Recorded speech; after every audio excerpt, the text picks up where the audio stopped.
Well, this morning we're going to start a brand new book. We're going to be looking at the book of Galatians in the New Testament. Let me just kind of set Galatians up for you a little bit. Galatians is a church that Paul went to, witnessed to, and helped start up a little bit. And the Apostle Paul, he went and now he's recently heard back that the Galatian church is kind of confused about their beliefs a little bit. There's been some people that have come in and told them some different things and said some different things. And now the Galatian church is a little bit confused. And so Paul is writing the Galatian church. And he's writing them letters and he's saying, look, some people have slipped in. I don't want you doing anything that they've called you to do. I don't want you to be a part of what they've called you to do. Even if an angel tells you some sort of religion, I don't want you to follow it.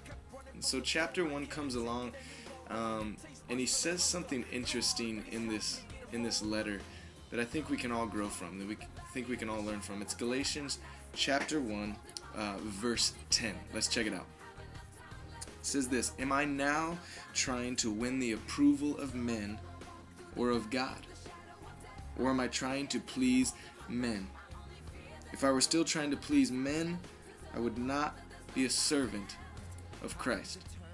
And so basically, it's real simple what Paul is saying. He's basically saying this, guys, I'm not a servant of man. I'm not trying to impress you. I'm not trying to prove anything to you. I'm a servant of Christ.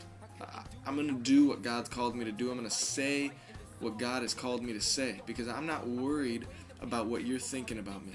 I'm just speaking truth. That's it. Guys, we can take this into our own life and we can make it pertain to us so much because I think so much it's so easy to fall into that little thing of trying to impress people, trying to make sure people see that we're doing something good or we did something right and get the approval of men. It feels good. It feels really good.